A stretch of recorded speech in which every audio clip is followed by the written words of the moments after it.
For your records, we have Councilors Cherry, Devlin, and Orlando in chambers, and Councilor Lucia online. We are live, Your Worship. Great, thank you. All right, Council, I'd like to call this Committee of the Whole meeting for February 15, 2024 to order with adoption of the agenda. So I want to make a motion, Councilor Cherry, second by Councilor Devlin. All in favor? Motion's carried. Adoption of the minutes of the regular Committee of the Whole from January 11th. Councilor Cherry, Councilor Devlin, all in favor? Motion's carried, and adoption of the minutes from the Special Committee of the Whole for January 18th. Councilor Devlin, Councilor Orlando, all in favor? Motion's carried. Any business arising from January 11th? Seeing none, from the Special Committee of the Whole, January 18th. Seeing none, we're going to go right into staff reports, wastewater treatment plant update, Mr. Black. Thank you, Your Worship and members of council.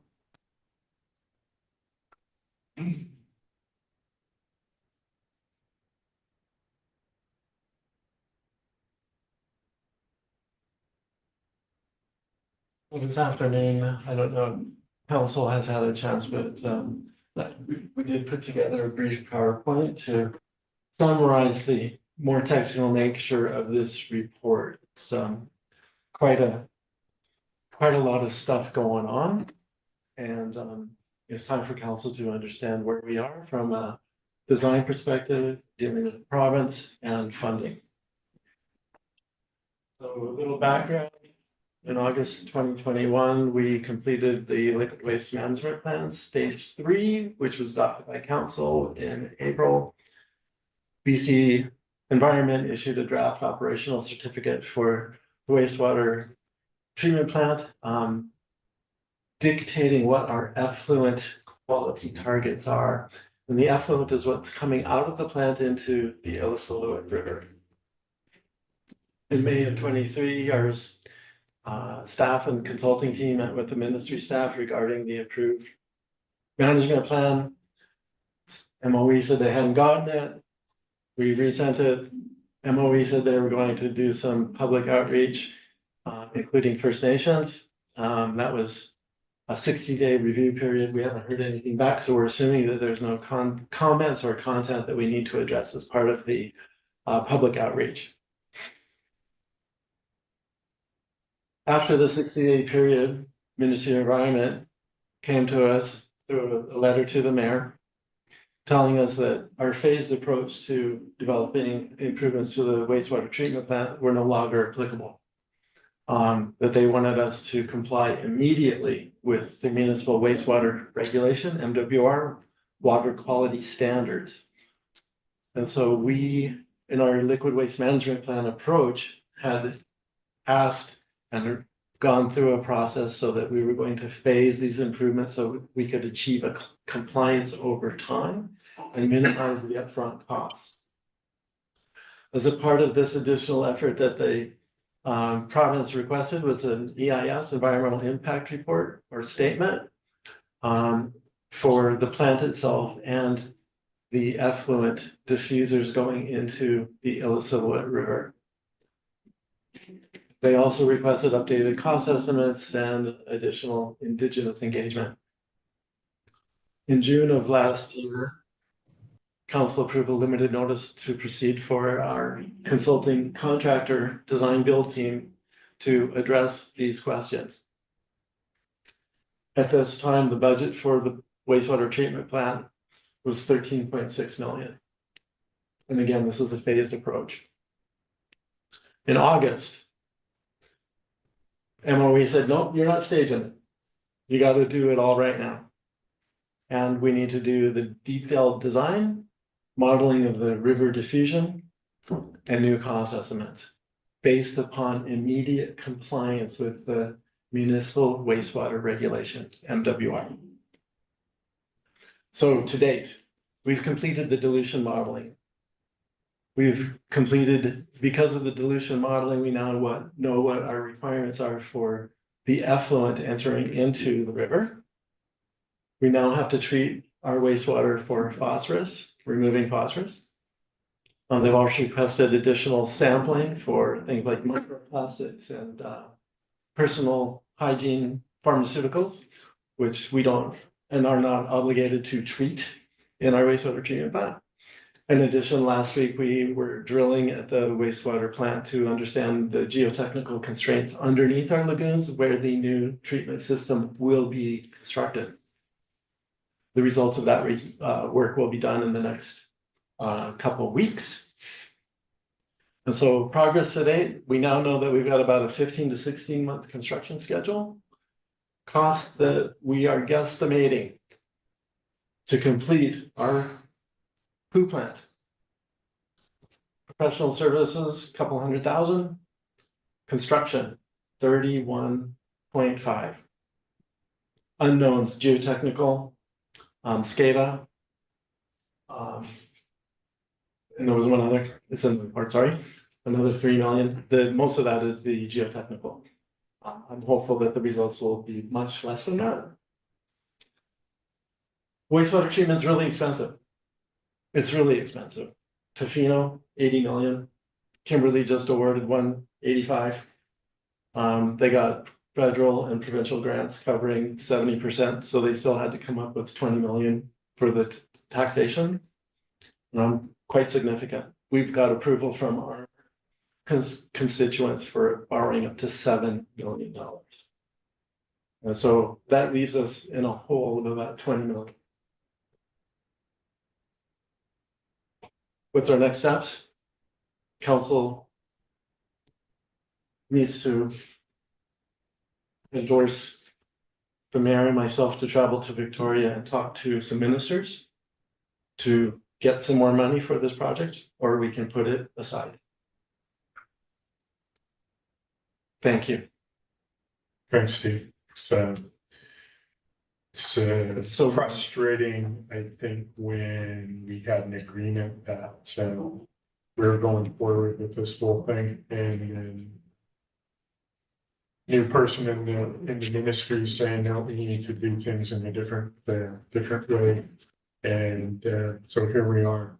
So we have your consultants online here as well. So gentlemen, do you, Mr. Huggett, Mr. Rokic, either of you wish to speak to this before we as council ask more questions? Your worship, if that's okay with you, I'd like to just address a few things. I think we went into this process with a clear understanding from the ministry that the staged approach was going to work. We got reasonable cost estimates, did this in the most efficient way possible. And it was very strange. You know, we had a call with the ministry in June when the ministry just said, yeah, give us 60 days. We'll do a consultation, no problem. Called them back in August after they've done their 60 days when they were back from vacation. All of a sudden, the world had changed. It was like the discussion had never taken place. The phased implementation, the logical solutions. Now it was all about, and at the time when we first went, it was, well, let us send you the details of the design. No, we don't need to do that. We're trusting you. You know you have to meet these regulations. It's your problem, not ours. By August, it was do a detailed analysis. We need to see the studies. We need to see all the calculations. Just a completely different world. And even some of the consultation is strange. You know, where the consultation went out from the ministry to First Nations with a statement which was basically said, well, we don't know what the city's doing, so we're checking up with them and send that to the First Nations. Well, what are they supposed to make of an official communication, which basically, if you read between the lines, says, well, we're not sure what the city is doing. Well, of course you know what the city's doing. You told us what to do, and we're doing it. Why would you send out something like that? So it's been to be blunt, it's been perhaps Mr. Black is being far more diplomatic than I am. I'm frustrated with, and perhaps as a consultant, I can say it without with it coming back on me. I'm frustrated with the province that they don't seem to know what they want. And then it all becomes our problem. So we've done exactly as they're told. You know, you were given the money back in 2020. Well, since then, we've had massive inflation in the construction industry. We've now got a different project. I think the project's well designed and well thought out and a really good team. We've done everything that they want. And if that's what they really want, then they need to come up with the money. I've been involved for 2 years with the Tofino project, 6,000 people. We've got nearly 80 to $90 million by the time we're done on a wastewater treatment plant there. So it shouldn't be a surprise to the minister. If your staff are going to take this attitude, then they're going to have to come up with the money to pay for it.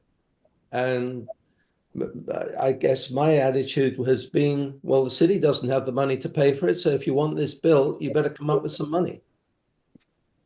So that was certainly the attitude. So I don't know what else we could have done. We consulted all the way through. We've got a great team of people putting this together, including a contractor. We've got a great solution. And frankly, then the province needs to provide the money to do it. Thank you. I appreciate your honesty and your succinctness as far as the rock and the hard place we're up against. And as a council, when we were down at UBC and met with Minister Kang, we talked about needing more money, in that we knew that there would be other projects in the province that wouldn't go ahead because other communities would be in the same boat. We would be more than willing to take those funds to help put us over the top. And basically she just sent us a letter and said, you're not going to get any more money. We've already given enough, sort of thing. So we need to figure out how to get money to go forward with this and basically go from there. Mr. Rokic, do you have any comments before council asks questions? Yes, just to add to Jonathan's comments is, we knew from the very start, working on this liquid waste management plan, what would be the cost implications of certain wastewater treatment configurations and requirements of federal and provincial requirements. And that's one of the main reasons why we propose like a phased approach to a liquid waste management plan, because we wanted to match available funds with a technical solution. And we never said in our liquid waste management planning document that we wouldn't meet the municipal wastewater regulation at a certain point in time. We just wanted to delay, sort of, so to speak. So we laid out like 3 phases in our plan: phase 1, phase 2, and phase 3. So we planned in our plan to meet all the provincial requirements in phase 2, but what the ministry got back to us and said, no, you have to move phase 2 to phase 1, and that's basically the only change with respect to the original plan. But that adds like a phosphorus treatment module to the overall configuration, and that has costing implications. So unfortunately, that's the most recent ask that came from the ministry. And yeah, we're working towards that to incorporate that into the plan. So and so currently we're not. So they didn't accept. Sorry. No, that's okay, Dragon. We're just getting part. Your internet's a little spotty, whether that's us or you, and we're only getting part of your last bit. So I'll let you carry on. Yeah, sorry, you're also breaking up, so I can't hear everything you say. I don't know if it's on my end or yours, but anyway, that was my final comment. So yeah. And so at current time, Jonathan and Dragon, we are currently not in basically the current regulations, because we've exceeded our limitations as far as what we're putting into the river at this point. And if we continue down that road, we're not in compliance. So by building this in a phased approach, it gets us to compliance in a way that financially is affordable for our community, but would look better for the provincial government. Is that not correct? Basically, to clarify this, Mayor, the system, your Christmas system currently is meeting the permit requirements. The issue is that, as you know, the federal regulation, new federal regulation was enacted a couple of years ago, and so that the federal regulation imposed like more stringent criteria to what you have in your existing approach. So let's in phase one, let's meet just the federal regulation. But the provincial minister go back to us and say, no, now you have to meet both the federal and provincial regulation at the same time. And the provincial regulation adds another parameter that we have to deal with, and that's phosphorus. I mean, phosphorus is not regulated in the federal regulation. Okay, now I'm getting it. Thank you. Appreciate that. Council, any comments? Councillor Lano. Your Worship, I have a few questions and comments, but just a technical question for Director Black through the chair. At the start of your presentation, you referenced the PowerPoint document. Was that the only most recent document updated there was nothing else in the package? Correct. That was there? Okay, for sure. Thank you, Your Worship. I guess my concern is obviously this is double over cost and prohibitive in the expense. I was wondering if staff had any insight into potential stoppages of issuing building permits, that kind of thing, from regulators such as that are required during the approval process. So what I'm trying to do is gain a better sense of the risk, the short-term immediate risks. So for example, when we upgraded the Big Eddy water system in between 2014 and 2018, we were not able to get building permits at the time because we were not meeting firefighting pressure and there was other issues with the water. Are we facing that risk right now, especially with larger projects that, for example, we will put an application forward, put our referrals out, and those will come back negative because we are not allowed to add more to the wastewater treatment plant as it is? At this time, I'm unable to answer that question. In my mind, we will get there without expansion of the wastewater treatment plant sometime in the future. Don't know when that is at this time. The plant, if we do not proceed with improvements, we will reach that nexus sooner.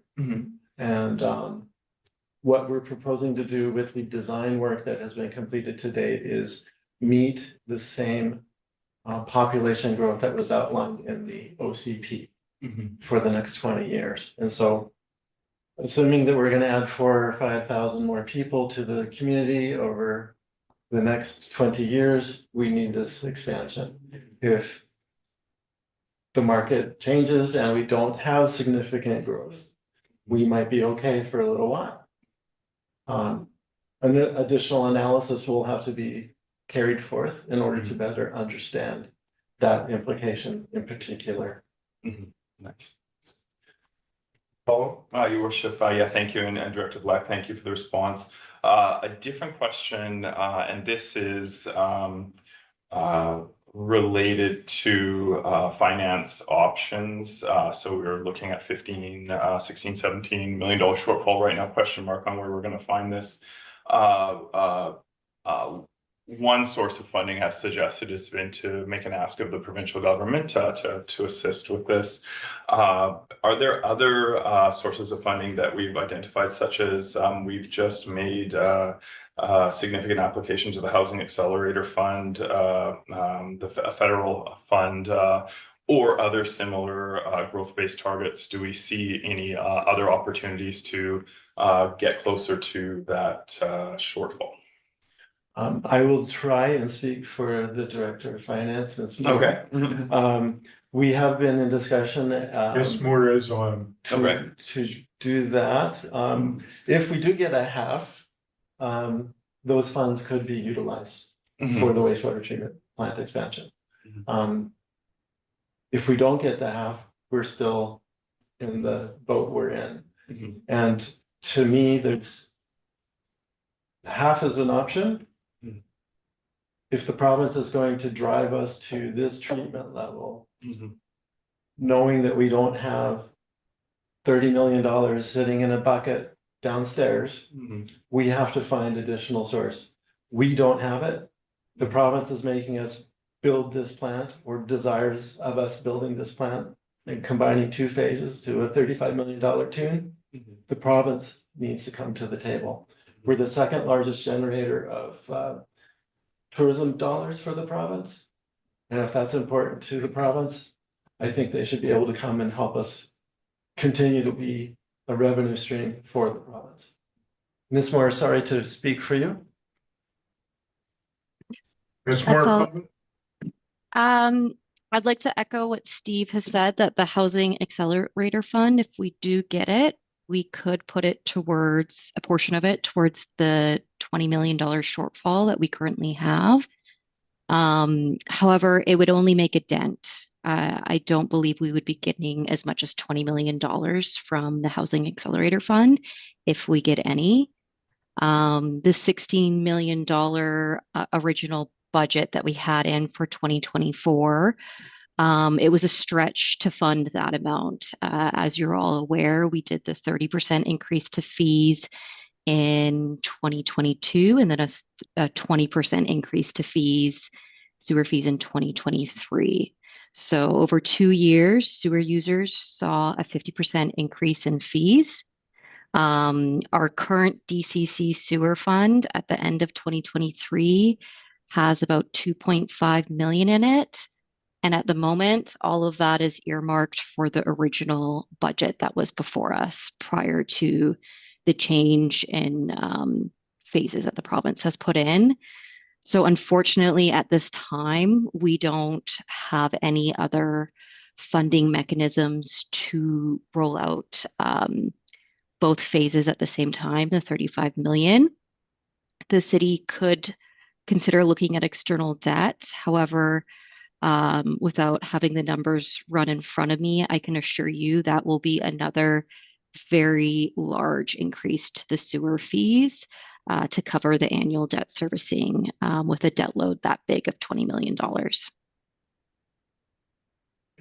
Councilor Chair? Just to build off that, are there any federal funding available? I'm looking at Fernie and Tofino, and they were able to bring both the federal and the provincial government to the table to help fund their projects. I'm sorry, Miss Moore, if Mr. Huggett could answer this one, he's actually the program manager for Tofino, and he could talk to that the first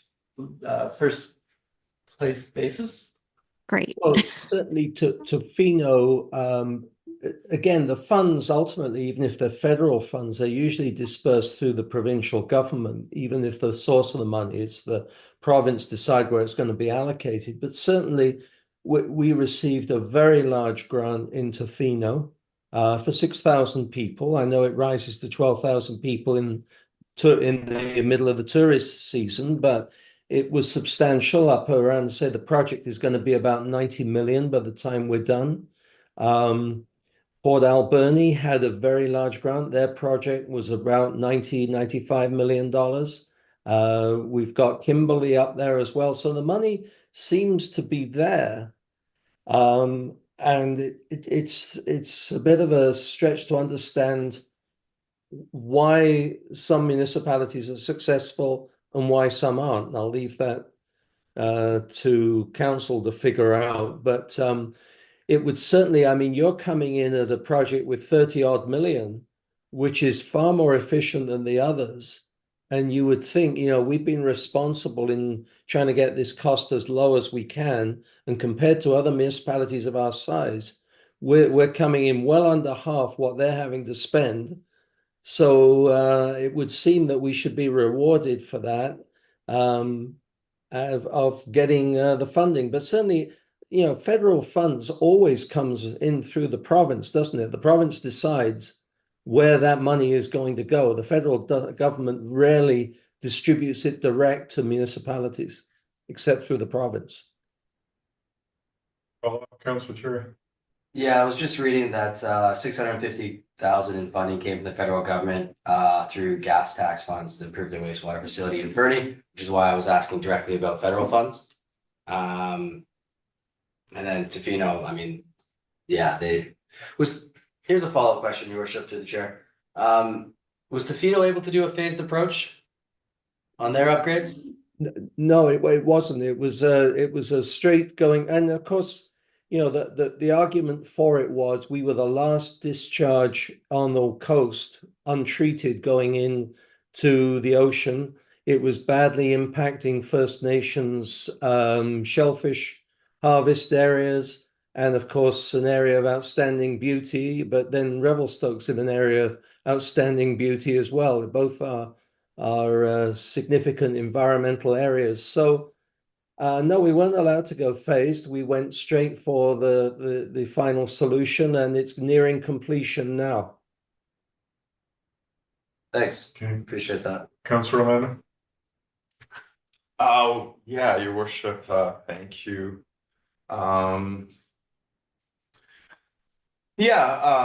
So just to express a view, you know, I agree with the presenters and directors and mayors that ultimately part of the solution is going to have to be an ask through the provincial government. I do appreciate provincial and federal partnership. I was actually just looking through the paperwork to find out the actual breakdown of the original 10.5 million. It was the first one. I don't know if that was The 13.6. 13.6. Yeah, was that split? That The was the federal provincial one was that? That was that was the 10 million grant and a $7 million borrow that the community approved. 10 and 7, yeah, okay.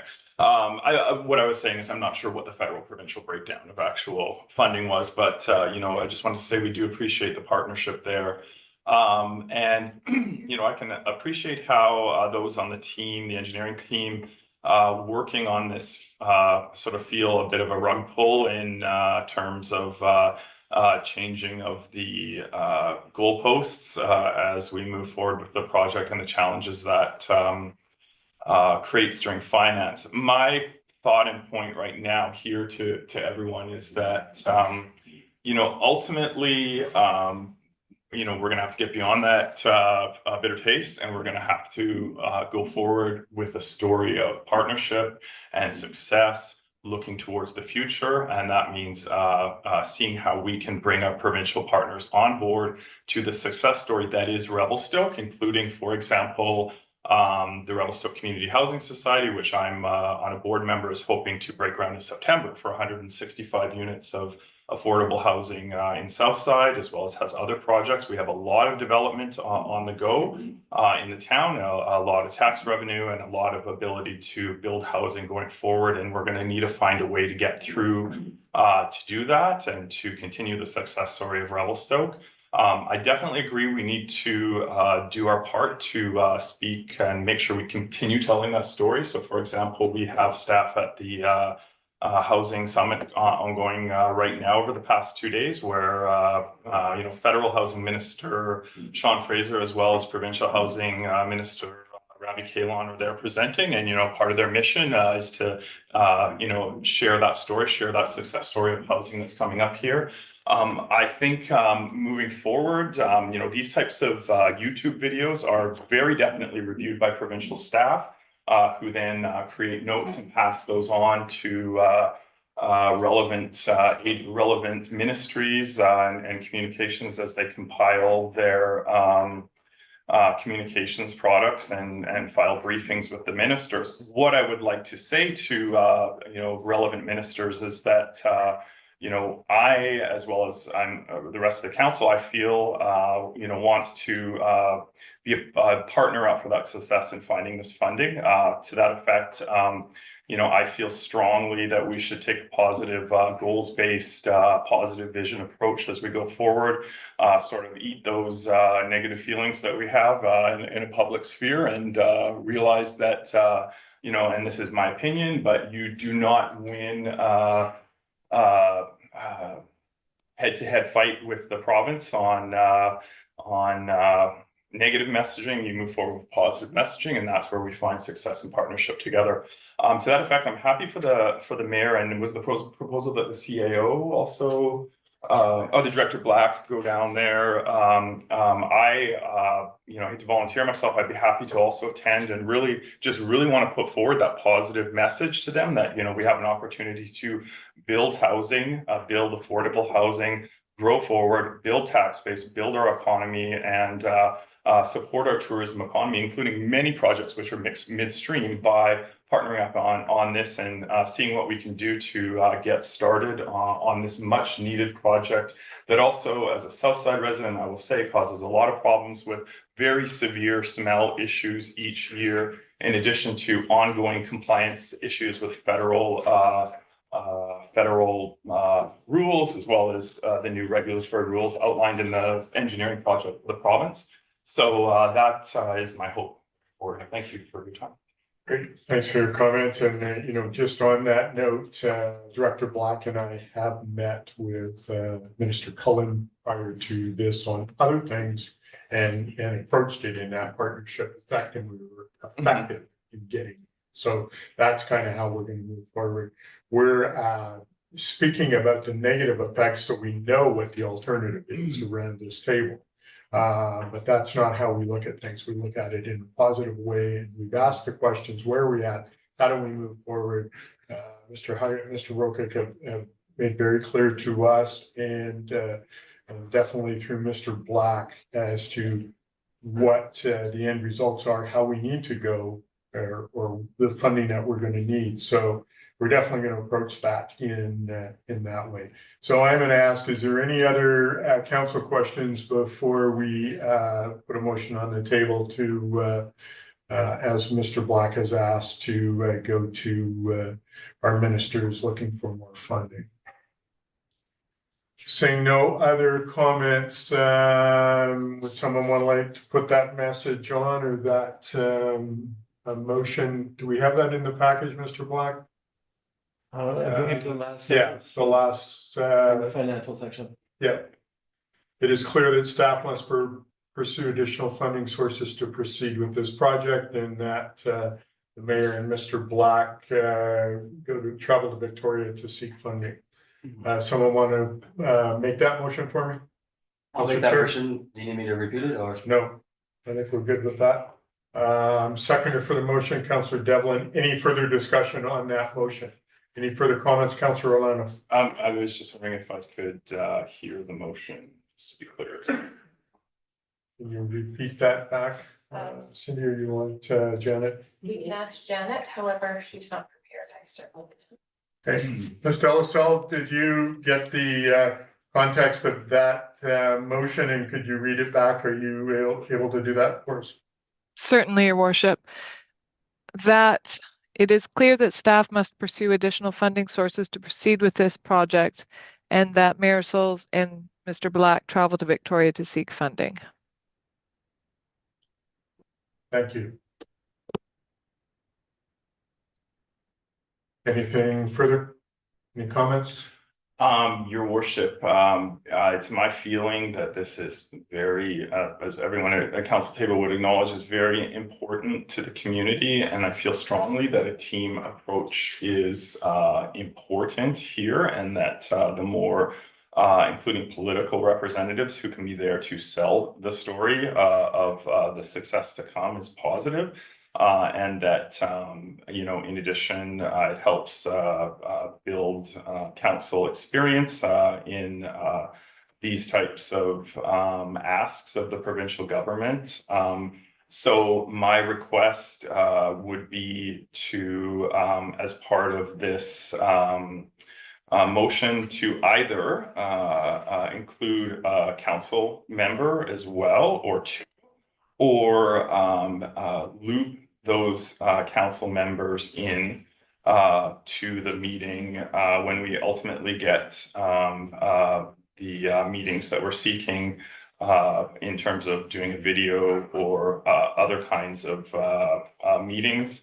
And also the other question I would be is in terms of that delegation to Victoria, would that include are we listing who we are going to be talking to? Is it Minister of Community, or are we also seeking to liaise with, for example, Housing Ministry to let them know, you know, the interconnectedness between ongoing affordable housing and housing initiatives, Tourism Ministry? I'm just wondering what the plan would be. Well, I think, first of all, Water, Land and Resources, Minister Cullen, because this is under his bailiwick. But I'm not opposed to us seeking if other ministers are willing to meet with us at the same time we're there. And we can talk about what kind of a delegation we can put together to go down there and do it. Mr. Black, comment? I would suggest also finance and tourism. Okay. Your worship, I have a question. Yep. Is this an appropriate time to amend the motion on the table? Absolutely. We haven't called the question yet, so if you want to amend it, we can. I didn't write down what Mr. Delascelles had said earlier, but if anybody would like to help me wordsmith this, I'd like to make an amending motion to add up to 2 council representatives to attend as well. Sure. Mr. Delascelles, can you put that on? So Councillor Cherry's amending his motion. Councillor Devlin, you okay with that? Councillor Orlando, Councillor Lucial, you both okay with that?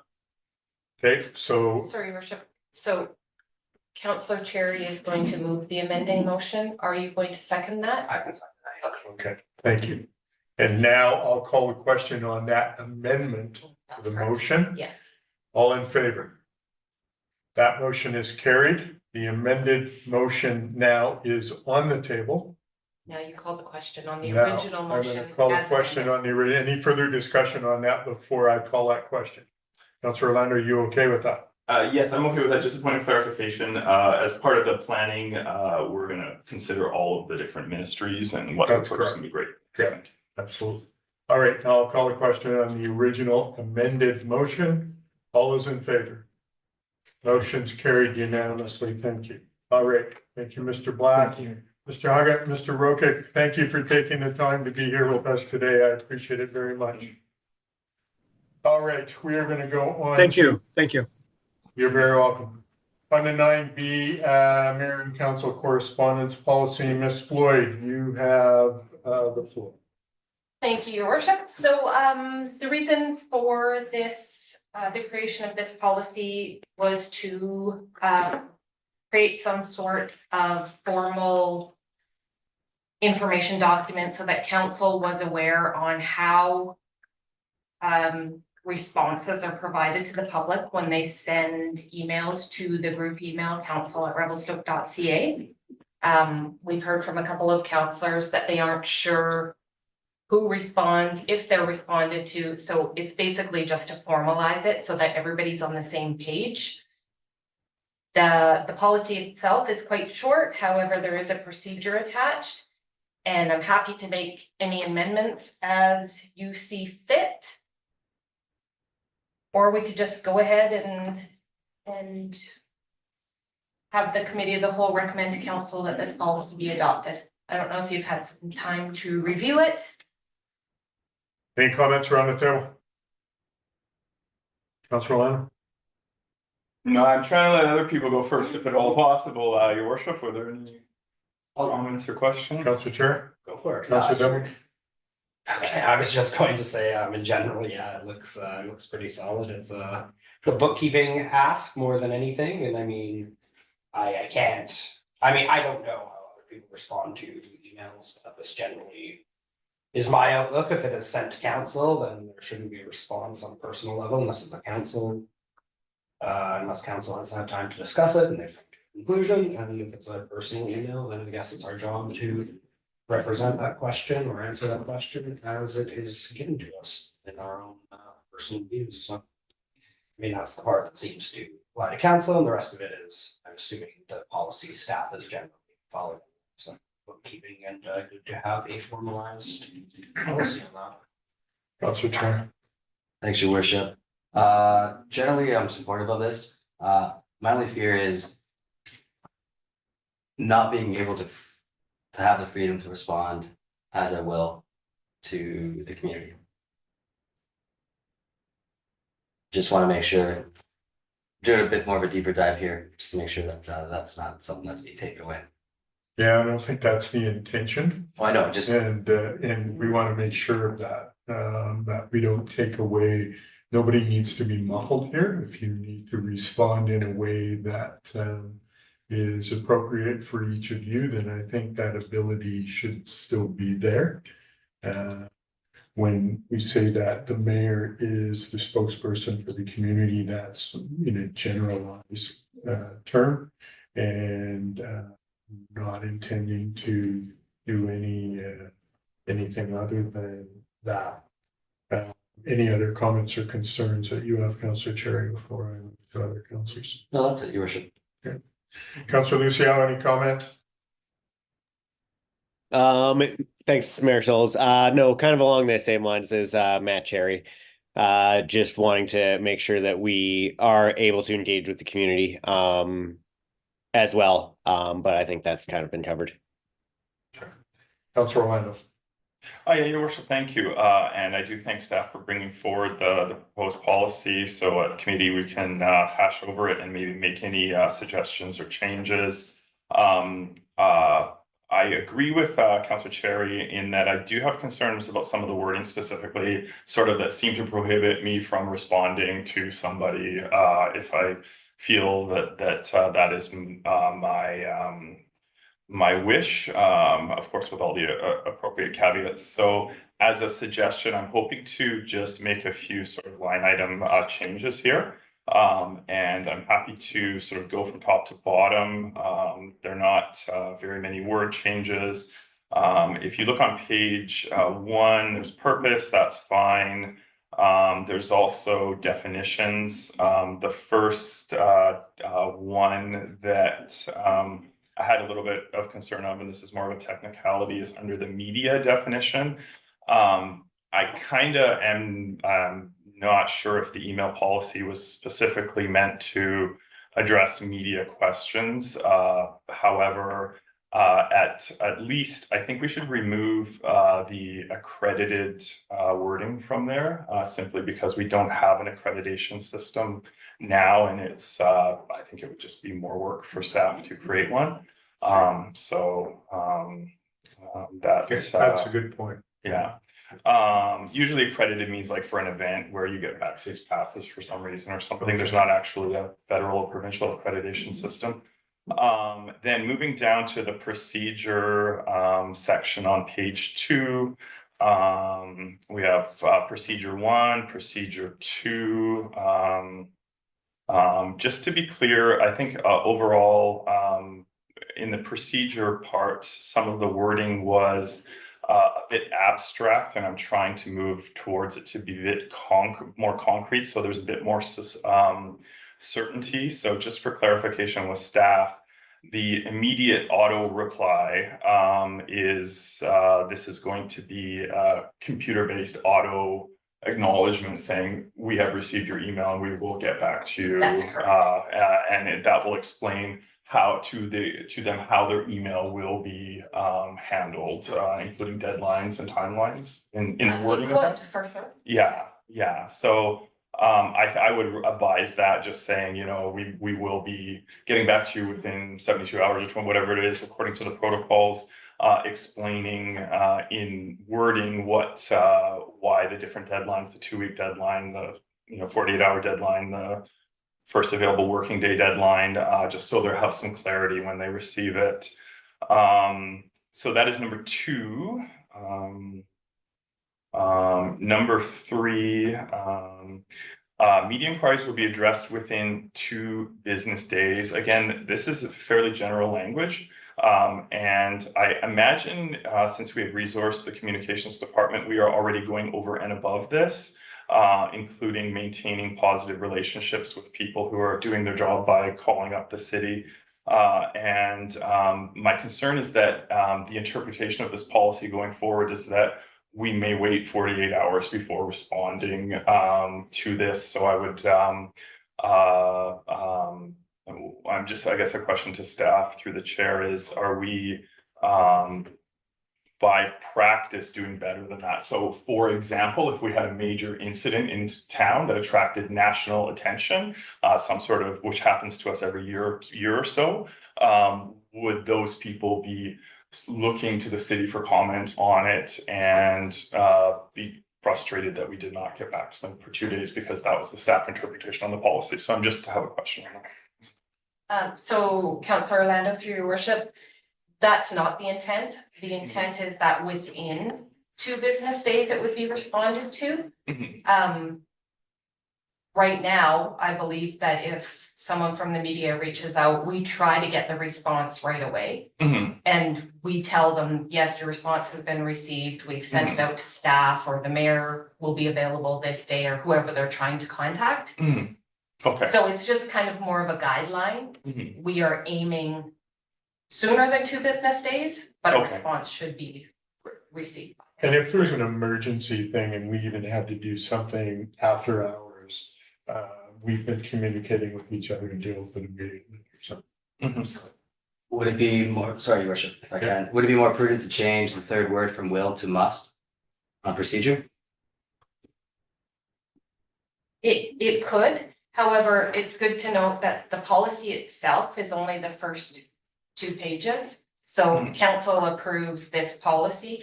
The procedure is linked because that's how we're presenting it, or it's the goals that we are trying to meet. If you want to change it to must, we can. And the only concern with that is if it's some sort of media is reaching out to us through corporate, and it's the weekend and it's not an emergent issue. Within 2 days, it allows us to, if it's a Saturday, we know the response Monday sort of thing. It says business days. It does. So we can change that word if you are all inclined with that. How do you feel? Yeah, I'm in the same boat. 6.5 dozen, another sort of. Sorry, your worship, just another comment is sometimes we need to reach out to other departments, and depending on what their workload is like, they may not be able to respond back quickly. So in that sense, we would be in correspondence with whoever made the inquiry. So you guys, with that, in light of that, are you okay leaving the word in it is for that one? Okay. Matt, you okay? Oh, yeah, for sure. All right. Let's move on. Councilor Orlando? Sure, your worship, under Mayor point 1, roles and responsibilities.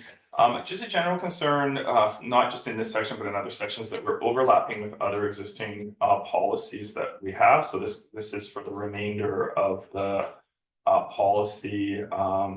When I raised the issue, my main focus was on emails, and just that we get a whole variety of different kinds of emails and they get sent to all of us, and then you're just not sure what's happening. Like, should I respond or what? Oftentimes they're for council, sometimes they're for council and staff, sometimes they're more for staff. So I think I don't know if we necessarily need to include everything in here, and I'm just wondering about staff's thoughts on sort of that overlap by looking at an email communication policy and also getting into policy overlap with for example, we've all signed or attested to the council's code of conduct, which sort of outlines some of these protocols, and we do have communication policy, which is under revision or under communication planning review as well. So I'm trying to gather some staff thoughts on that. Thank you for the input, Councillor Orlando, through your worship. I think you are probably right. We could remove the roles and responsibilities for mayor and council.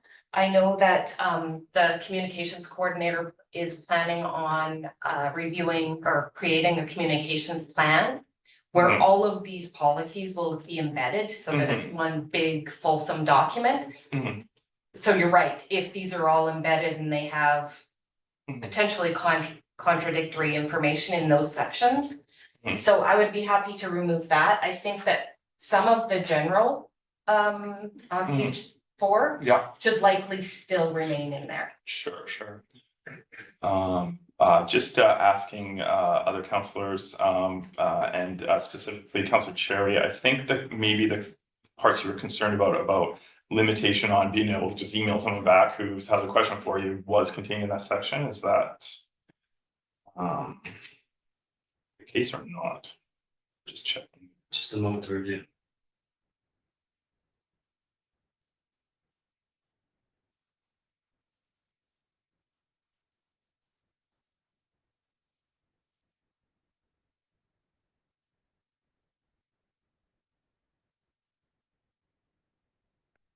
General, just a question for general 3 point. Is that directly for staff or for council as well? Oh, that's just directly for staff. You are more than welcome to respond at any time. Perfect. Even at 2 in the morning, when you get that stuff sent to you. Yeah.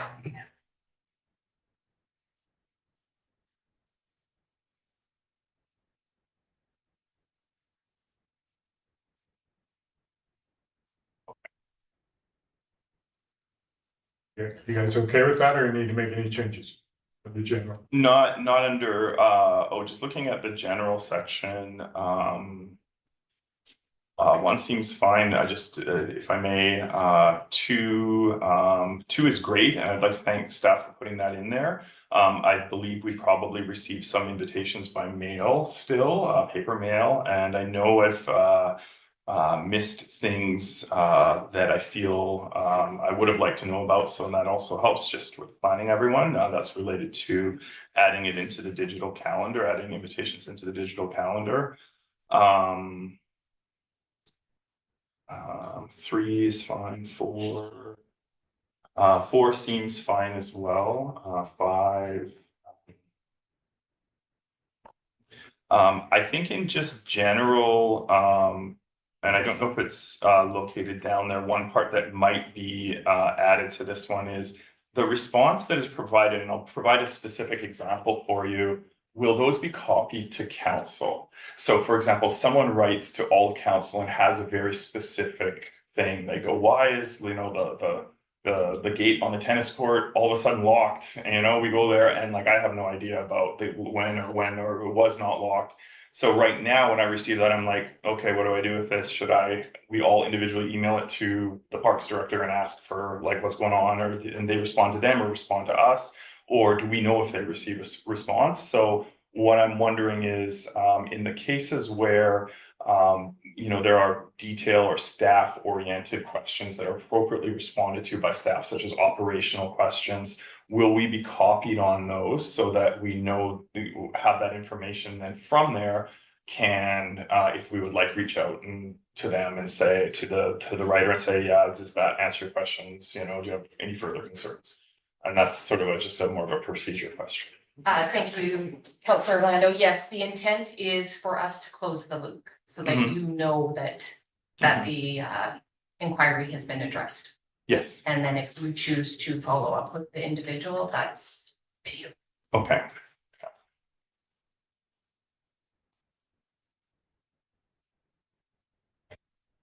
So, and just I'm down on key areas of responsibility in the page 4 or 5.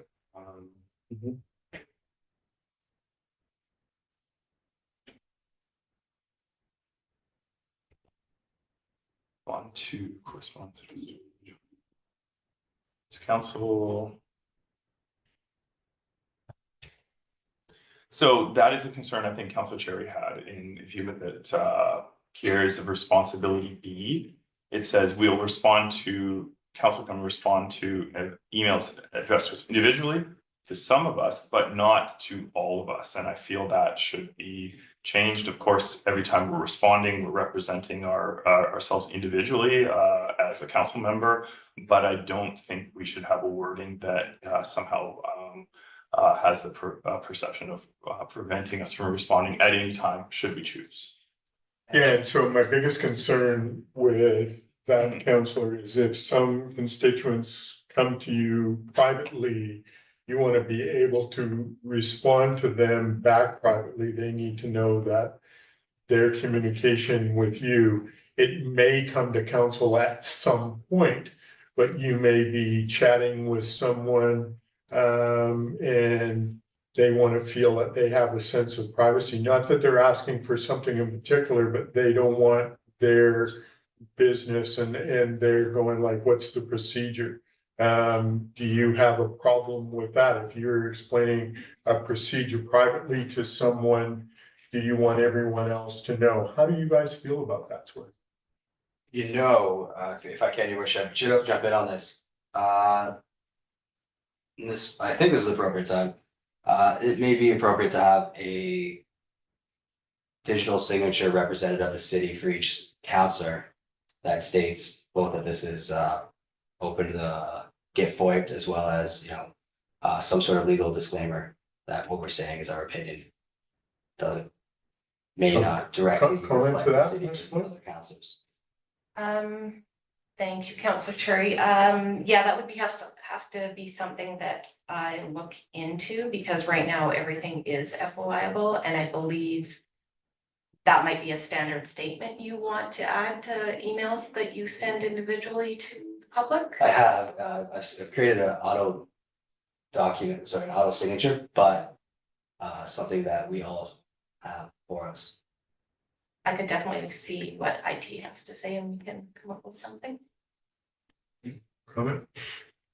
Councilor Devlin, any comment on that? It's a good idea, honestly. Like, yeah, just something that, even if it's not something that IT puts on there for us, which I'm sure it could be, but yeah, just like that quick, just like a little quick thing written up by corporate that would say, this is, yeah. So we all have the same wording and just copy paste it to the signature. Councilor Luciano, comment?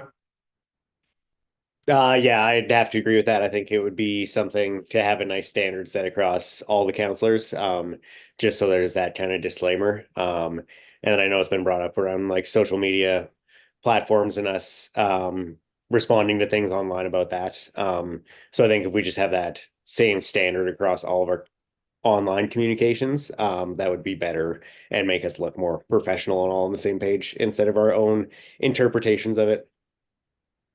Okay, thank you, Councilor Orlando. Your worship, yeah, I'd be fine with seeing a proposed policy attachment, and I would also be happy to attach it. I think though it should remain optional, and I know this is definitely going to sound paradoxical or contradictory in what I'm saying, and that number one, I think, yeah, it's very important that we make it clear the distinction, because we have a whole spectrum of understanding of who is the city or who is council, or what is the difference between those, out there.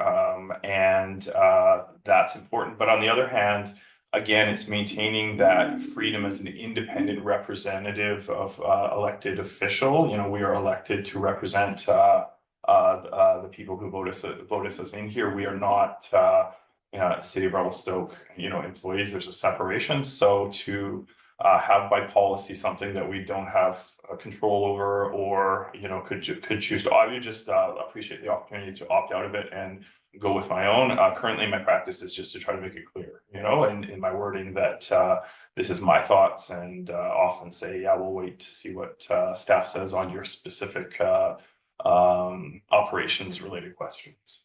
Okay, good. Is that clear for you? It is, yes, thank you. I can work with the communications coordinator to come up with something. Okay, anything else on the areas of responsibility that are concerned? Just one last thing, and a question, Your Honor. Item G, it notes that the communications coordinator's responsibility is to act as the city's liaison between the mayor, CAO staff for media inquiries and interview requests. This sort of falls for me under general, and I'm just wondering if staff could explain a little bit more about what the intent of that is as it relates to email correspondence policy.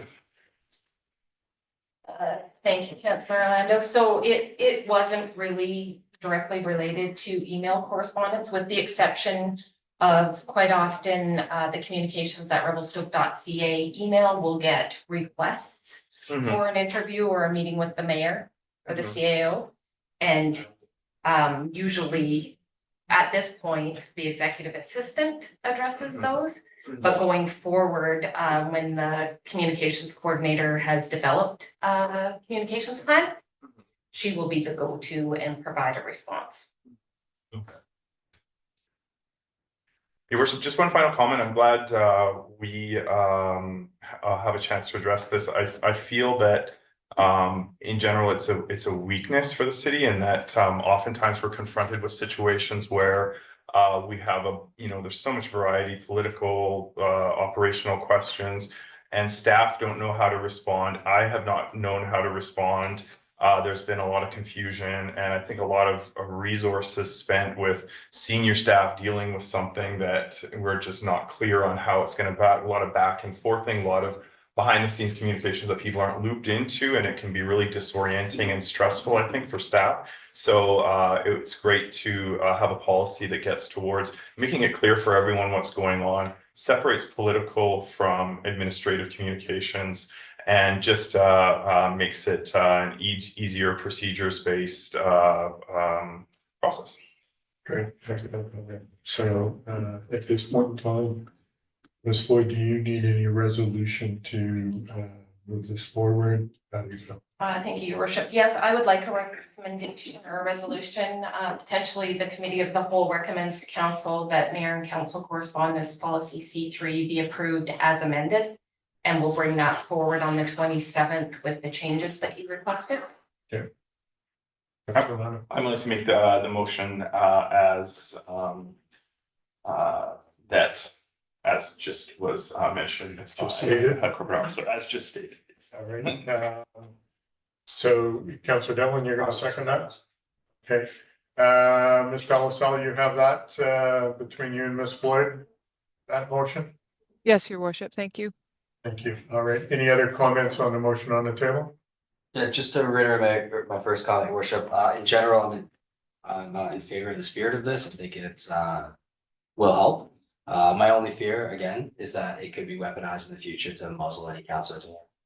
Yeah. And I know that we've all done a pretty good job around this table of doing our best to get along and not to have things divulge in the ways that some communities have in the last year and a half. Yeah.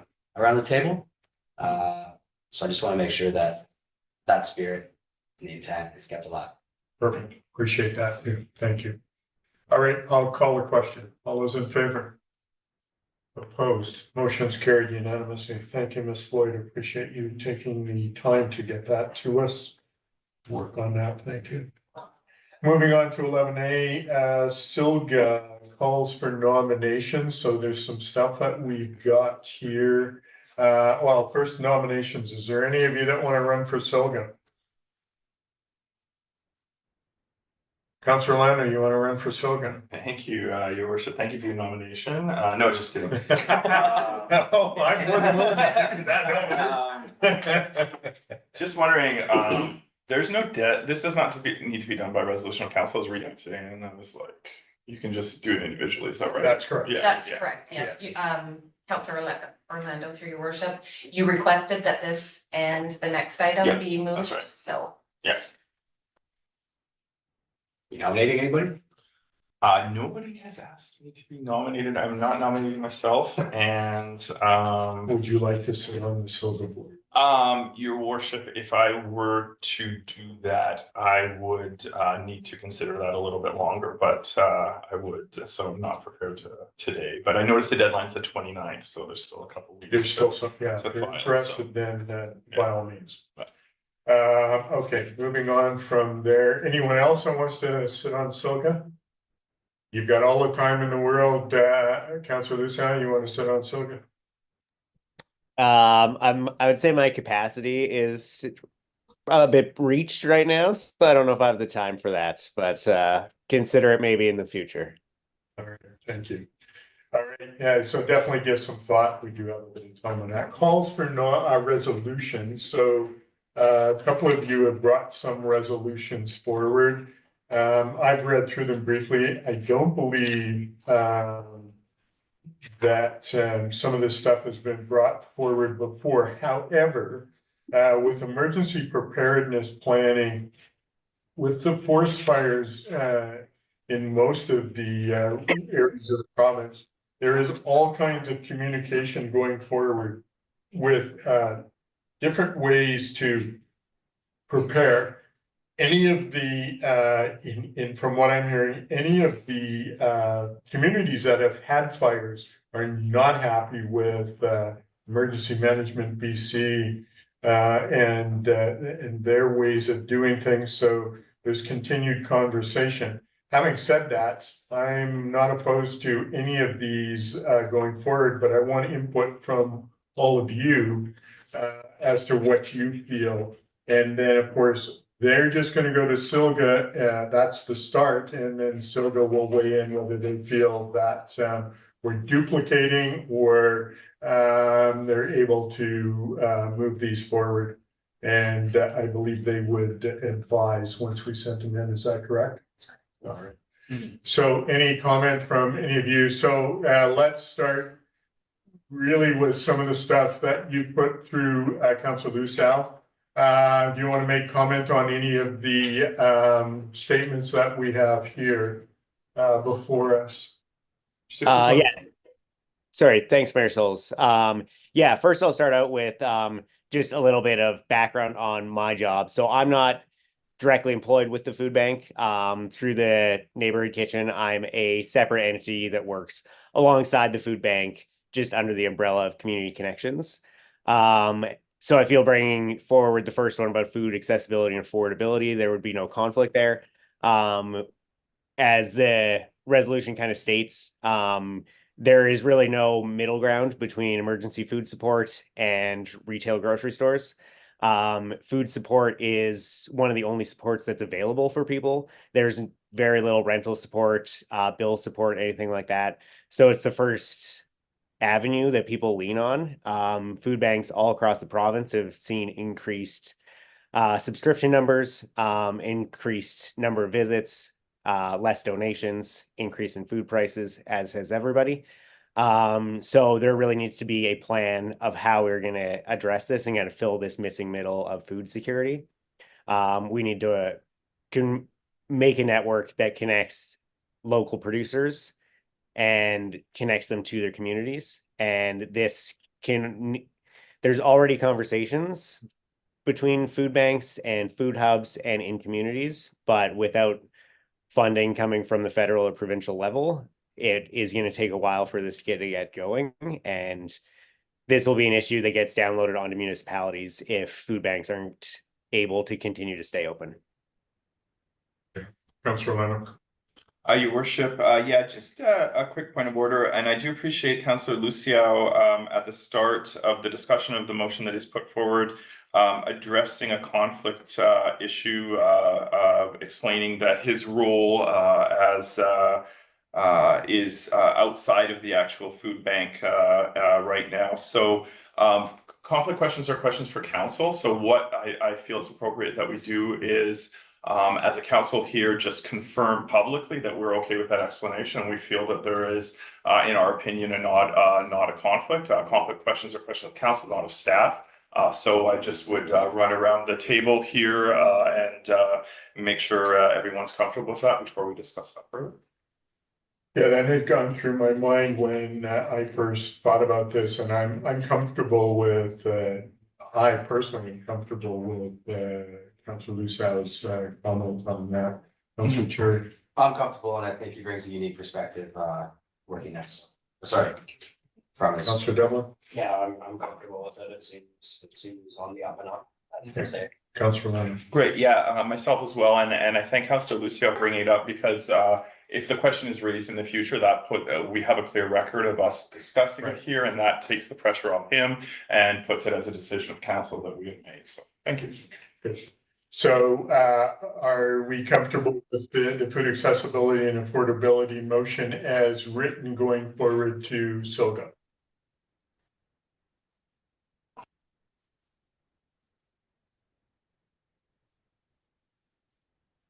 And I'm just gonna ask if we are, you want to?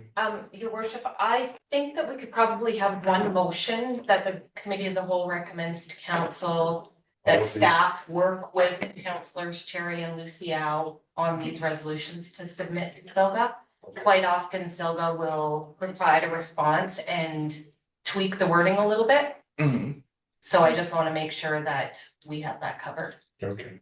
So have all of you had a chance to go through all of these resolutions Council Luciao has put forward, or do you want to go through the other three individually? How do you feel?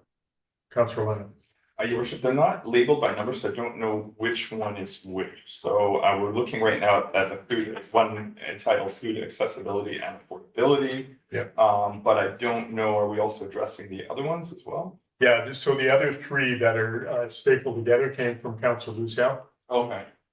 There's And- 4 here. Yeah, there's 4 total. Okay. So let's go to the over page of the other one, Resort Municipality Initiative Funding to Support Local Food Banks. So RMI funding, I believe, has been curtailed to support local food banks.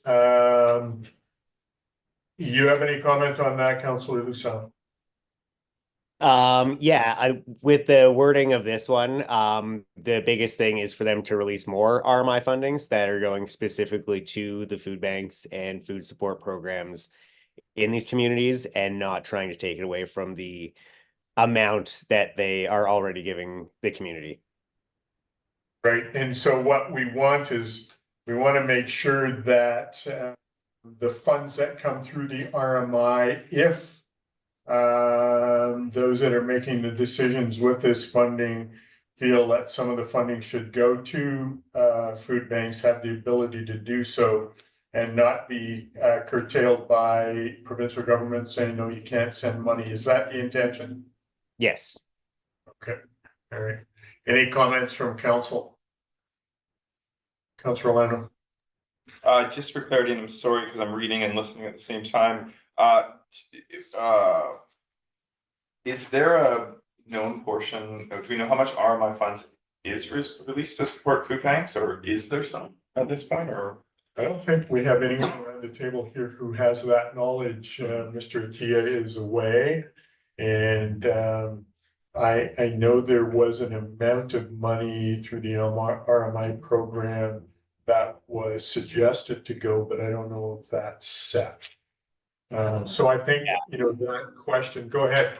Councilor. Sorry, yeah, I can kind of speak on that a little bit. So they weren't allowed to release the funds directly to us, and they had to run a campaign, like an advertising campaign, promoting the town, and through that, every hashtag picture that got posted triggered a donation to the food bank. So it wasn't a set amount of money that came to us. So it was a roulette of waiting to see how much money was available, which isn't great for planning and future planning and funding and stuff like that. So if we're able to have a prescribed amount that we don't have to jump through hoops for, it's going to allow us to budget a lot better throughout the year. Okay, thanks for that comment. Follow up, Councilor Lynn. Yeah, your worship. Yeah, I'm happy to support the motion. I'd also appreciate input from Silga, for example, through staff on, you know, existing resolutions, that kind of thing. You know, one of the things that I would point out is that a resort model often relies on seasonal labor, so summer and winter, and that it causes like a big amount of disruption for many of the workers, be they international migrants or migrants from other communities or within the country, as they're trying to find a place to live, they're trying to get set up, they're trying to get stuff. There's uncertainty about finding a job. This year, all of a sudden, people were having a hard time finding a job after years of like, you know, walk on a job tomorrow for the past, you know, two or 3 years ago. So that creates a lot of uncertainty. So I think that creates a resort municipality specific demand that could be in part offset through RMI funding, which is a resort municipality specific funding opportunity. Any other comments? Being none, let's move on to municipal and regional tax restriction. Now, I just want clarification, Councillor Lucille, whereas municipalities and regional districts collect these taxes through interactions with community members, are you talking now about MRDT taxes? Yeah.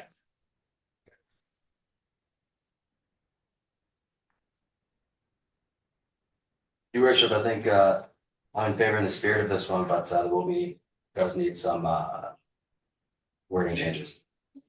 Yeah, Certify that. and I, you know, when we're starting to talk about these tax restrictions and whatnot, so the mayors and CAOs of all 14 of the basically the tourism communities are talking about these sorts of things on a regular basis as to where we can spend money and how we can spend money and that sort of thing. And we actually have the Director Popham of the provincial government, who's looking after MRDT, really has an open mind with a lot of these things. So I'm not opposed to this going to Silga, but just know that it may be either kicked back by other communities, or they may, as Ms. Floyd has stated, reword things so that everybody's on board before it goes forward. So as long as you're comfortable with that, Councillor. Yeah, I'm fine with that. Any other comments from councillors? Do you want to reword some of this before we send it forward?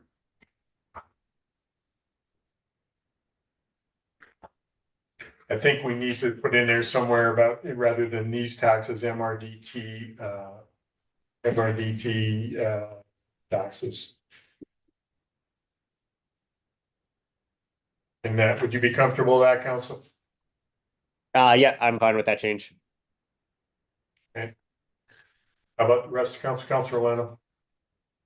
Your worship, yeah, as Councilor Cherry said, I'm supportive of the spirit of this. However, I feel that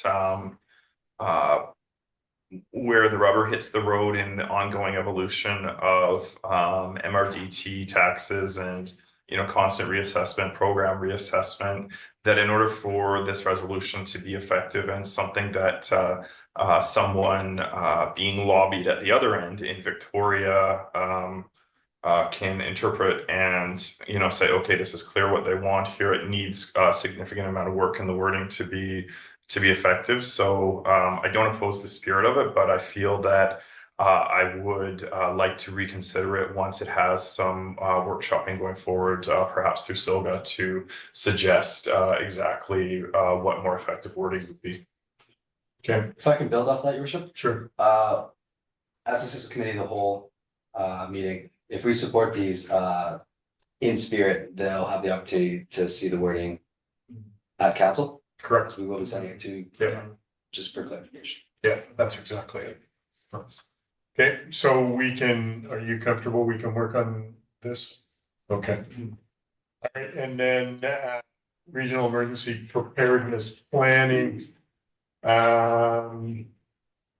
So I just want to get a sense, Councillor Lucille, of where you're going with this. And basically, so because we haven't been in this situation here in our community personally, however, we have had people from other communities being evacuated to our area where our emergency support services are looking after them. There's a clear scenario as to how people are being taken care of. And there is a planning that is set down by Emergency Management BC, exactly how things will be done. And if they're not followed, then people will not be allowed to get resources for any of that sort of stuff. And so I just want you to be aware of that. Is that your intention? Because there is already policies in place to deal with this. So just asking for clarification. Yeah, no, know that there is already a lot of framework and planning that's there. It's just making sure that that's actually communicated out to people, and just a refinement of the communication between different communities and municipalities when there are events when people are to be displaced. Just so there is more proactive responses rather than reactive responses. We're going to continue to see issues come up, and the better we're able to support the other communities in their time of need, they'll be able to help us if we're ever in need. So just on the proactive thing, our emergency support services and our emergency preparedness planning is tied into the CSRD planning. They help us to put a lot of training in place for our emergency support services. And I'm assuming that they're helping Chief DeRosa, they're helping our program director, Mr. Moan, with some of his stuff. Is that correct? Or is he on his own with this? Your Worship, Mr. Mona, being the emergency program coordinator, has regular conversations and communications with the Shuswap emergency program. Right. I think if I understand correctly, there is partnership. Of course, the city of Revelstoke does contract Area B and Revelstoke emergency response program through the CSRD. So we're very involved with or connected to them. But we are separate, so that we don't interact on a regular basis. But certainly it's important. They're available to us anytime we have questions and things like that. I think to Councilor Lucio's question, could it be better? I think it could be better. Last year we saw a lot of evacuees headed this way. There's questions about where they were going to go, who's taking care of them, and certainly on that short notice, it's very difficult to know exactly what you're going to do until you're actually doing it. So again, that training, that planning, emergency response plan updates, all those things need to happen on a regular basis. Do you feel that we have enough funding for that, or can we, because basically what Councilor Lucia is asking for here is provincial government look at fund planning and plan these sessions, but fund them as well to create that framework. And if you think we need more, then I think we need to at least move this forward to Silga to see if we can get that. Your Worship, so most of the emergency program right now is funded through the CSRD. So that includes a lot of training, a lot of labor, the operational costs of having that program going throughout the year. Task numbers through EMBC, if there is an event, are over and above that cost. Right. There's also the UBCM grants that are available for training and equipment for EOCs. To be honest, we have trouble spending all that money. Just because most of the training programs and that are provided by EMBC are no cost to us. So yeah, it's difficult to spend a lot of the money. There's issues with staff shortages, resource shortages, all those sorts of things that do give us a lot of challenges. That if we had a lot more people, we'd probably spend a lot more money on training. But sending people for training courses and that sort of thing, it is hard to spend all of that money. It's $30,000 available every year. On the regional, on the bigger side of that, I think the SEP got quite a bit of several $100,000, if I'm not mistaken, for their wildfire prevention programs that they're looking at. So I think the funding's there. It's figuring out how to use it. Okay. So in light of that comment, Councilor Lucia, do you still feel that this is essential to go forward to Silga before I ask other councilors? From hearing those comments, it seems that for our community, we might have the funds available. I think it might be worth moving forward to see how other communities feel. But if there isn't support around the table, I'd be fine to remove this one from going forward to Silga. Okay, thank you. Comment, Councillor Lemon. Yeah, your worship, last summer I was staying with family in Kelowna and was subject to an emergency evacuation. So we had to roll within half an hour, get out the house because there was a fire coming down the mountain out back. And certainly having clear understanding of the communications tools that the Central Okanagan Regional District was using at the time is very helpful. And that's essentially, we know well ahead of time where to go to look for what will be the latest and what will be updated. So I think moving forward, the onus is going to be upon governments, including multiple layers of governments, to be Johnny on the spot with digital information and communicate that out ahead of time where to go. Having said that, not all emergency communication is urgent. Emergency communication like that is very diverse, and there's other things like, for example, the questions that arise is what to do with people who don't have cars or other vehicles.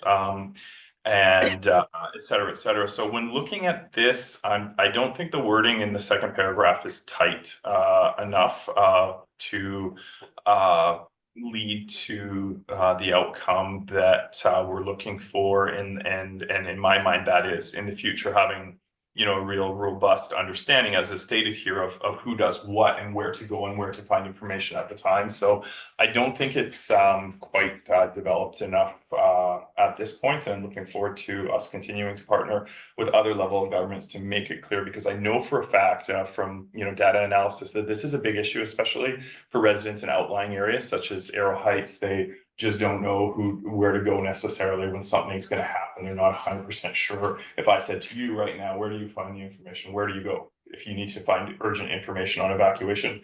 Does everybody here on the same page? And that would be my question. I'm not sure we all are. So, yeah. Yeah, good point. Comment, Councillor Devlin. In general, I'm usually fine with seeing what Silva says in terms of wording and such. I'm not a Silva wordsmith myself, so people on the other end of that email chain probably have a lot more experience, including our own staff. So I'm generally in support of more emergency preparedness, but I mean, it isn't. It's pretty hard to find somebody who'd be like, we need to be less prepared for emergencies. Councillor Cherry, comment. No comment. Nothing additional to add. For sure. Okay. So at this point in time, Councillor Lucas, I think moving this one forward, we're ill prepared to move this forward. And my reasoning for that is I want to see what the provincial government's going to come out with their revamp of their emergency planning procedure, because they're now, I've got some communities that are going through basically a planning session as to how they can do better, especially after the fires last year, to that sort of thing. And I think this isn't going to move things along any further. There's lots of things for them to prepare for, and they're hearing on the ground firsthand from the people that were looking after emergency preparedness and the planning, and how things were actually moved forward once events happened. And so I don't think we're going to get the traction at Silga with this. So I would suggest we not even put it forward at this point. That's kind of what I think. So just your opinion. I'll come back to you because it is your resolution. Yeah, after hearing everybody's comments, I would be in support of that. See how their plan develops over this year, and if we need to reword it going into next year, but I'm fine to take it off for this year. Okay, great. We'll do that then. All right, we're going to move on to Councillor Cherry's motion. I didn't title it. Short-term rentals. So I haven't had a chance to read through this yet, but what's your intention here, Councillor Cherry? So this is actually a re-edition of the short-term rental assessment classification that went to UBCM in 2019. It was number B34, if anybody wants to give it a quick Google. Yep. The goal here was to create a tax classification for STRs in town across the province. With the new legislation coming down from the province, I feel this is a good time to bring this back up. And looking for support. I do realize that I will probably have to revote this before it comes to council, but looking for support in spirit. If anybody has any questions, I'd love to answer them. Well, I'm definitely supportive of this in general terms because I have been over the last several years having conversations with BC Assessment as to having a tax class. And so I think we heard last year UBCM, the chicken and the egg story here from BC Assessment saying, no, we're not going to do things until the government tells us we can do things. And the government says, no, we're not going to do anything until BC Assessment says that we need to do something. So it's going like, okay, how do we go forward? So comment from the rest of you around the table. Councilor Lucia, did you get a copy of this by email? No, I didn't see it come through. Matt had brought it up after the meeting on Tuesday. I'm very much in support of this. It seems like it is a great time, like Councillor Cherry said, to bring this back up to the province. So I'm not sure what the exact wording is, but I would definitely be in support of the spirit of this resolution. Okay. Councillor Orlando, then Councillor Devlin. Worship, question for Councillor Cherry. What was the fate of the 2019 resolution? Was that passed? And it was endorsed at UBCM. I can give you the provincial response as well. And what did they say? The Ministry of Municipal Affairs and Housing, the province has taken steps to ensure owners and operators of STRs are paying their fair share of sales tax by negotiating a deal with Airbnb in February 2018. The tax implication of the split classification would be tempered by the application of the Tourist Accommodation Assessment Relief Act, where up to 50% exemption for Class 6 portion. Some other jurisdictions in the state some other jurisdictions, American cities are taxing some STRs at commercial rates. Ministry staff are monitoring this trend. Local governments can regulate STRs through zoning requirements, bylaws, permitting, etc., requiring business license and inspection. The province and UBCM have established a working group on STRs and look forward to engaging with UBCM about how to best address concerns regarding the impacts of STRs on local governments across BC, including examining the impact of STRs have on affordable and rental housing. And this was in 2019. Okay. Thank you so much. Yeah, that's enlightening. And I guess my comment is on the provincial government's response is that some of those fees that they're paying, I can't do the math in my head, are also being paid by hotels and through different mechanisms. So looking towards a level playing field where hotels and everyone else who's paying commercial taxes are competing against something that pays residential taxes, that is inherently an unfair playing field, and ultimately inhibits the ability of our hotel sector to develop and undermines it to some extent. I'm supportive of the spirit moving forward, especially in light of the fact that the provincial government has brought forth the new STR rules and monitoring frameworks. So they're getting together a digital package this year to have everyone registered, and that may give them an opportunity to better coordinate with BC Assessment on who's who in the zoo out there when it comes to charging for a commercial rate. All right, Councillor Dillon. Yeah, in general, I'm very supportive of this.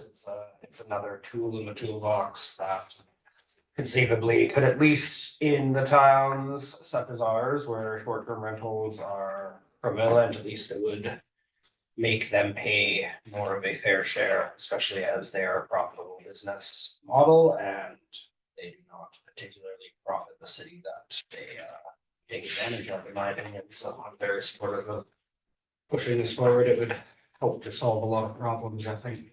Okay. So if I'm reading everyone around the table, you're all supportive of this going forward to council so that we can make that resolution and put it forward to Silga. Is that correct? All right, let's do that. So we'll make a motion that all these, with the exception of the emergency preparedness. So someone want to move that motion forward? We'll go to council. Councillor Devlin, Councillor Orlando, all in favor? Motion's carried. Thank you. All right. Thank you for your time. We're going to move on to PRC fourth quarter report. Mr. Nato, the floor is yours. Thank you, Your Worship. So this fourth quarter report covers the winter months, and as normal, we have a busy winter season in the facility, starting with all the events during the Christmas period. Excuse me. I'd just like to highlight some of our facility usage.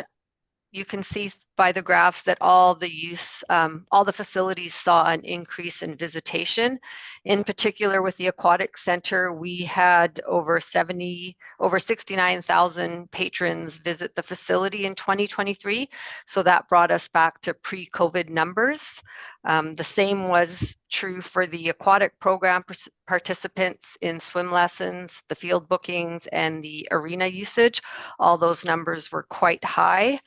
So it was a really busy year despite some reduction in service level with the facility operating hours. I think that's all I'll highlight for now. If anyone has any questions, I'd be happy to answer them. Any comments for Mr. Nato? I think it's great to see that we're actually seeing people utilize our facilities again and feel comfortable. And I want to say thank you, Mr. Nato, for some of the things that you did during the pandemic and then afterwards to put things in place so that community members felt secure and safe in everything that they were doing and interacting in our community. And hence they are coming and enjoying our facilities. I'll ask again, any other comments from council? Seeing none, thanks again, Laura. Appreciate it. All right, I'm going to move on to fire fourth quarter report. Chief Jarose. Worship and council. I'm not sure if Ms. Delsal is going to provide the report graphics for you, but I'll just be brief and highlight some of the happenings in the last 3 months of the year, 2023. Okay, before you go on, Ms. Delsal, yep, she's able to do that. Just, there we go. We can follow along. You're good to go. And colors. Yes, thank you. First of all, the fire inspections. We're looking at a significant number of fire inspections again for the fourth quarter there. 113, so it's climbing up a little bit on that. We've been very busy with the completion of the first phase or phase 4, whatever it is, of Mackenzie Village up in Arrow Heights there. There's been a lot of business license applications up there. So Mr. Eklund, fire inspector, has been very busy up there. We've had a few fires in the last 3 months of the year. That is not a typo. That is really $100 loss on that residential fire. It was some tarps that caught fire with a heater under them. So fortunately did not get into the building and cause any damage. We did have a commercial fire in the area B, just at the very edge of the boundary there. That was a complete loss on that one of $100,000.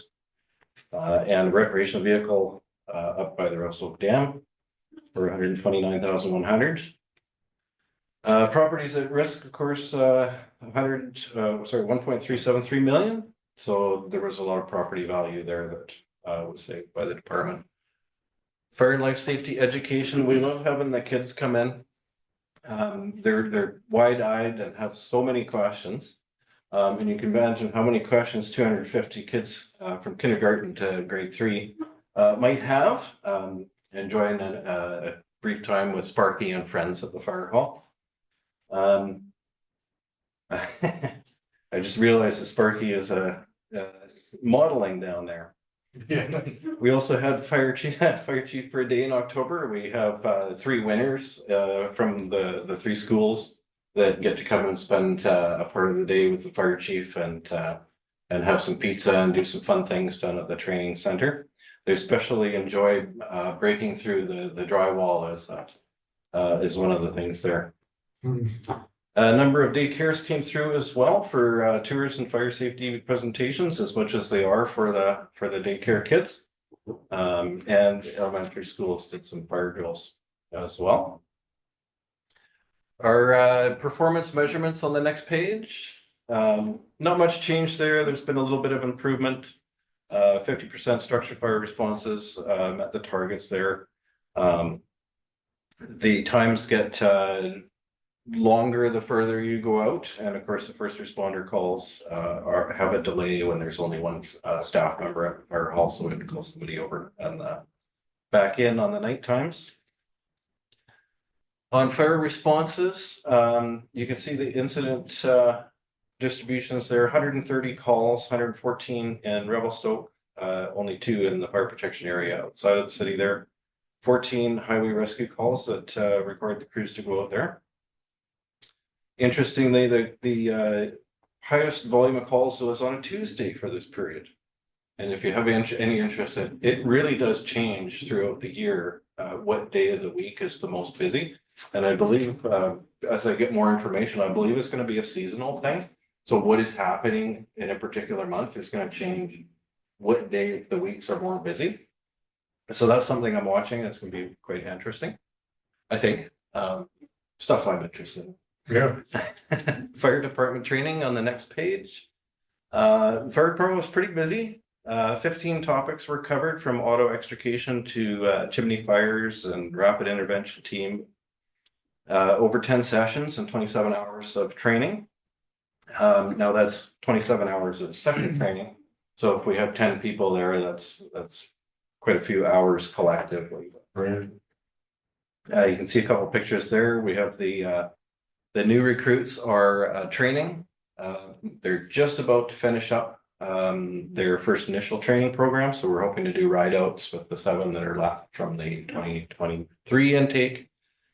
So we're hoping to get those ride outs completed by the end of February, and then they'll be responding members and they'll start coming on calls. Good to hear. The fourth quarter, we started with 24. We had 2 more resign in that period, and we ended that period with 22, so another reduction of 8% in volunteers. So we're down to 22 now. Of those 22, the 7 are in training, so hopefully they will be all past their ride outs here at the end of the month, and then we'll be up to 22 responding volunteers in addition to the 7 career firefighters. Next page, of course, we've got the emergency management program. There's an update to the plan and progress that Mr. Bone is working on currently, drafting a state of emergency, local emergency guidelines for the RAMP, the Revelstoke and Area Emergency Management Program. And we also had additional 4 staff, city staff, including I think Mr. Simon and possibly a couple other of the city staff completed ICS Incident Command System level 200 to 300. Injuries for the last quarter were very low. Sick time and lost time for the volunteers, reasonable, but they're busy. So they were out of town quite a bit, not necessarily sick, but unavailable. No problems with the apparatus, the firefighting fleet. And I just wanted to highlight lastly for council that the replacement fleet of the self-contained breathing apparatus replaced into service on November 23rd. Got a picture of them there, showcasing the new BAs. They're extremely happy with how the equipment turned out, and especially having the thermal imaging camera with them at all times, and the integrated communication system has really cut back on the radio feedback problems, some of those. So couple of added bonuses for us with this fleet replacement. Yeah, it's awesome. So that's my report. Thank you. Good. Thank you. Any questions for Chief DeRosa? Councillor Chair. Thanks, your worship, and thanks, Chief, for bringing this to us. I was wondering if you could, to the chair, if you can give us an update, if there is one, on the turnout gear and everything that's happening with that. Has there been an update? Through your worship to Councillor Cherry, we are aware that new gear that is that does not use the PFAS or PFAS or PFOS is in development, and I believe it's going to be in production fairly soon. The interesting thing is that larger departments, I won't name any names, but they're very large, have already crafted agreements with the manufacturers to be the first recipients of the new gear when it's approved. So it's in the works, and we're hoping to cycle out our gear over the next 10 years with the new PFAS free. Okay, thanks. Your worship, I'd like to ask one last question after everybody else gets a chance to. Okay. Councillor Lando, you have comment? No, thank you. Councillor Devlin? Councillor Lucien? No other questions, Chief? We'll go back to Councillor Cherry. Thanks, guys, for the break there. Yes, your worship. Through the chair, Chief, I want to ask you a pretty direct question and kind of tee you up here in front of all of council. With the ongoing issues with recruiting and retaining volunteer firefighters, and in light of our response time compared to the NFPA standards, what do you need from us? Or what do you need, or what do you see Revelstoke Fire Services in the future to help with this? Through your worship to Councillor Cherry, we're going to need a lot. I can think of a couple of steps. So I believe all of council is aware that we've requested funding for a master plan. So with the, I think it was just yesterday or the day before, with the budget approval, we'll be issuing an RFP to get a master plan put together. So what that's going to do is it's going to take a look at Revelstoke, similar to what we've had done before. It'll look at the hazards, the occupancies, what the Revelstoke Fire Department has, what it is that we need to protect. That master plan intends to create recommendations for council to take and review, consider how we're going to move forward, set some service levels for us. Right now, we don't have a specific service level, which would be, you know, the truck is going to be at scene in this amount of time with this number of firefighters, or how many firefighters are we going to have on staff on a regular basis? So what's our minimum daily staffing, those sorts of things. As we go through that, we'll be looking for council's support for those recommendations that come out of that master plan. So it's going to require some interaction. I'm anticipating possibly a workshop with council so that you can have an opportunity to have a Q&A with the consultants. They would then help you develop what you want the fire department to look like for your city. And as Mr. Black had alluded to earlier, the next 20 years of growth that we forecast. Council's follow up on that. The council's endorsement of those recommendations will require a funding plan. You know, we need to look at things like our vehicle replacement plan. What does it currently look like? Is it most efficient? Is it going to meet the needs of the community as we continue to grow? So input, funding is probably going to be a big part of that, depending on what recommendations council decides to pursue or not pursue. So that could be a lot of different things. If there's anything I can add to answer. No, that was great. I appreciate that response. I look forward to that master plan coming through. Ms. Moore, you have your hand up. Thank you, through the chair. I wanted to highlight and just echo what Chief DeRosa is saying, that The service level review and master plan will come before council with financial implications. So you'll have a better understanding of what the costs will be for the firefighting department and the growth within our community. Like the rest of the master plans, what we do is we take the recommendations from the master plan and we bring them forward to the budgeting process where they are prioritized with everything in the budget. So it should be a similar process that you've seen with the transportation master plan, parks master plan, and so on.